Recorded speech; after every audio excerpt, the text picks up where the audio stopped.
La boîte à merveilles. Une œuvre autobiographique parue en 1954, écrite par le grand et fameux Ahmed. C'est Ahmed Safraoui. Ahmed Safraoui, oui. Né le 1er janvier 1915 à Fès, Ahmed Safraoui a eu une enfance assez ordinaire. Il vivait au cœur de la Médina de Fès, au sein d'une famille modeste. Dès son plus jeune âge, le petit Safraoui allait à une école coranique, ce qui l'a beaucoup marqué, vu qu'il en parlera dans pas mal de ses œuvres. Puis peu après, il se dirigea vers une école française, où il apprend les bases de cette langue. Au début, Safraoui se pencha vers le journalisme, où il commença à travailler pour le quotidien nationaliste, l'Action du Peuple. Mais très vite, il arrêta, pour changer complètement de voie. Et c'est en 1949 où sa vraie carrière de littéraire débuta. Non, c'est pas Wikipédia, hein. Bon, je vous ai donné un petit aperçu de sa vie, alors je vous épargne la suite, hein. Non, mais tu connais pas la suite.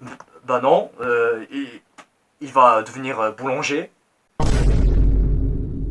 Bon, plus sérieusement, parmi les œuvres d'Ahmed Safraoui, on peut trouver Le Chapelet d'Ambre, qui est du coup sa première œuvre, qui est très connue, publiée en 1949, que je connais pas. Ouais. Il y a aussi La Maison de Servitude, une œuvre qui est aussi très connue, publiée en 2001, que je connais pas non plus. Bon, je sais que je manque de culture. En ce qui concerne la boîte à merveilles, on suit l'histoire d'un jeune enfant de 6 ans qui s'appelle Sidi Mohamed, qui souffre de solitude, comme moi. Et cela car il est très différent des autres enfants. Car quand les autres gamins aiment se bagarrer, lui il préfère naviguer dans le monde de l'imagination. Est-ce que c'est pas beau? Et cela grâce à sa boîte à merveilles qui contient beaucoup d'objets qui n'ont aucun rapport entre eux. Mais genre vraiment, tu peux trouver un trombone comme tu peux trouver une Lamborghini. Oui, j'abuse un tout petit peu. Mais en gros, Sidi Mohamed transforme ces objets en un monde imaginaire plein de bonheur et de joie. Cet enfant est un peu foufou.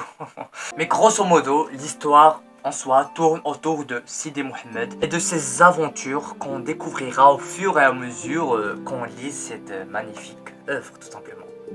Parmi les thèmes que traite la boîte à merveilles, on trouve la solitude qui est représentée par notre protagoniste, Sidi Mohamed, un enfant incompris par les enfants et les adultes. Mais change, hein, et aime le foot comme tout le monde. Hein. Le deuxième thème que j'ai pu trouver dans l'œuvre, bien sûr avec mon effort personnel, ChatGPT. Dis-moi les termes que traite la boîte à merveilles. Non.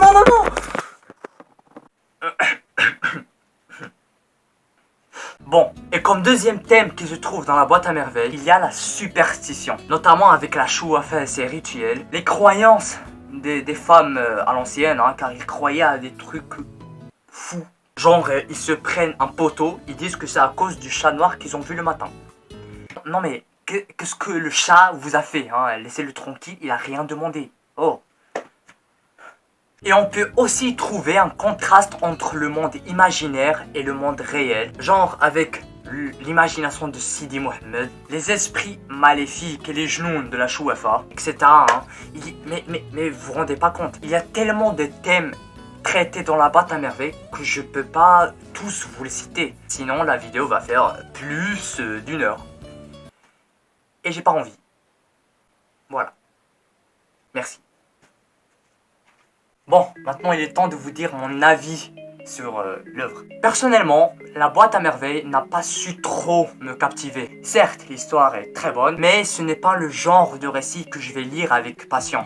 Mais, truc positif, je trouve que l'œuvre arrive plus ou moins à nous faire bien plonger dans les temps anciens, genre le Maroc traditionnel, hein. Et pour le coup, bien joué à l'auteur.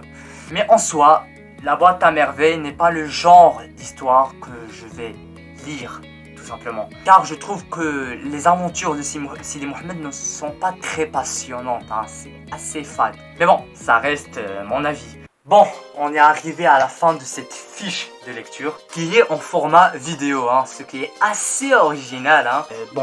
Il y a moyen que pour la note, tu me mettes un 20 sur 20, hein, mais genre sur le bulletin, hein, surtout. Et voilà, j'espère que ça vous a plu, j'espère que ça a été intéressant, bien sûr. Je voulais ajouter cette touche d'humour hein, pour rendre le truc plus passionnant.